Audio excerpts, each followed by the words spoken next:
Welcome to Lab 101. Today we're going to talk about the Network tab in the Palo Alto PAN OS. So we're going to mainly focus on the interface zones and vWire and router. Alright, so by default, with a fresh install, you have your interface 1 and 2 is considered your virtual wire or inline, depending on which way you look at it. So each interface has basically an interface type. If it has a management profile, so what that means, if you're going to allow pings, things like that. If it's going to be layer 3. So essentially, all these interfaces here are just in the, off state if they're not green or red. So that means they're not configured, and these two are in line by default. So let's go ahead and click on one of them. So here we can set up the different modes that we have. Here we can set up a tap. So it would be like an IDS. So if you want to set up in tap mode just to get an overview of your traffic, you can do that. HAs, if you're going to have two Palo Altos working side by side in a active or a passive state, that just means you have two Palo Altos working at the same time. vWire, like I said, is a layer 1. Then you have a layer 2, a layer 3 interface, and aggregate Ethernet. So you can set these up. So mainly I'm going to focus on the vWire today because that's how I have it set up here in my house. Alright, so you have your advanced tab gives you speed links. So the most important part of the way Palo Alto works is you have two types. When you assign your interface, it's assigned to whatever it is. If it's going to be, vWire, which vWire group it's going to be, and zones. That's how we do things. We set up things in zones. So we can create a new one if we wanted to. We can choose none.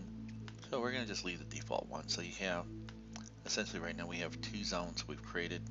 That's created out of the box. You have trust and untrust. So like an example, trust would be your inside, untrust would be your outside.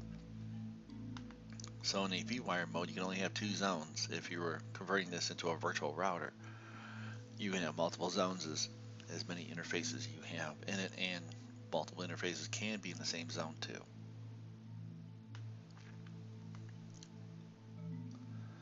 From there,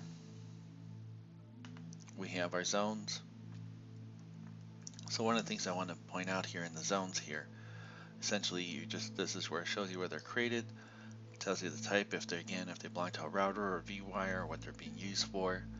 And one of the other important things here, if you're using the user enable agent identifier. So if you have an agent on your machine, or you're doing a CAFTA portal, or you're doing a VPN where you're going to do authentication, you need to have this box checked for that interface, so that it will collect that, will allow that interface to do authentication. So that's pretty much straightforward. VLANs, you just go in here and create your VLANs, what interface, what MAC address you want to, statically assign to it. Virtual routers, virtual wire. So you have here, just shows what you're going to allow. You're going to allow tagging, or you're going to allow multicast firewall, stateful packet inspection. So you can have multiple ones. They don't have to be assigned to interfaces. Not much to set one up. Just here's the two interfaces you're using. If you're doing tagging, pretty straightforward. Virtual router. You have your default router. So here you would add your interfaces. So we'd have to assign those interfaces so they would show up in here. And you can create your static routes, your distributions. This supports RIP, OSPF, BGP, and your multicast. So it is a very sophisticated virtual router you can set up. Alright, so the next thing I want to talk about is the policy tab. So the policy tab, you have your security, your NAT, QoS, policy forwarding, your CAFTA portal. So we're going to talk about rules here. So creating rules is very important, and also in the order that you do it in. So we can pull this little tab here, so that gives us our whole list of rules here. If we want to modify a rule, we can go in and change the name. So we essentially have a couple important areas in our rules. We have the source. The source is what zones we're using, so we don't use interfaces. So we can choose any or both. You can have multiple zones in the same rule if you wanted to. We can do source addresses, so like an example from the previous class I made my home net. So I can say anything from this zone with that block of IP address. And then we can even go down to allowing any users or any specific users. And again, to destination based on zone. So we're going from one zone to the next zone. With any specific address block, we could put specific ones in there, or we can just allow whatever ones we want to do. And then next is apps. By default, all the apps are enabled. So we know there's over 1,800 apps. So if we wanted to make the rule and say only allow whatever to go through, then we would just select it. So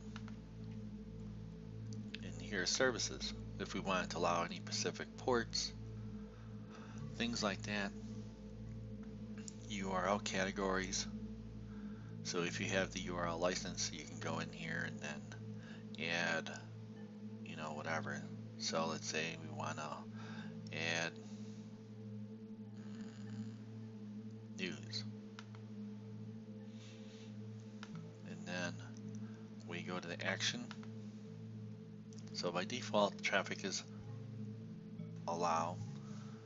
You want a logging session. If you don't check the box, it won't log to the Palo Alto, so you won't have no event log. So typically you want to log at the end.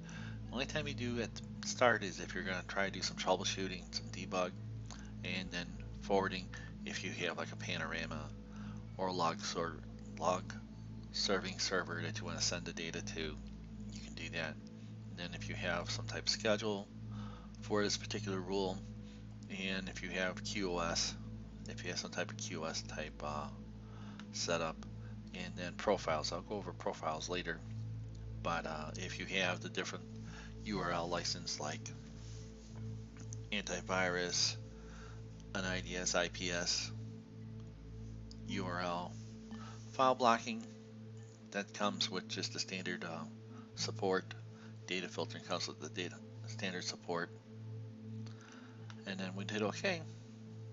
And then we made our rules. So you can see here only addresses with this IP address block space.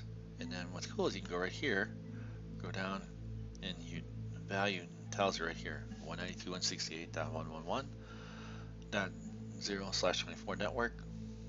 So any other address coming in would be blocked, because we only essentially have two rules: one going from the inside out, one from the outside coming in. And by default, in the last rule on here, well, there's ones from zone to zone that you don't see. In version 6 you will see that. And finally the last one after that is a specific deny. So if you're essentially, what happens when a packet comes in, it looks at this set of rules and says, okay, which one does it match? The first one it matches, that's what it picks. So that's why it's important. You want to have your ACLs in a specific order of things.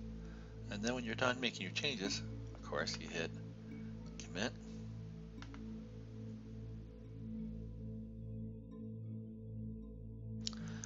And then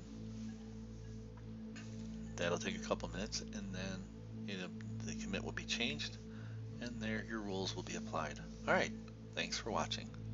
Bye.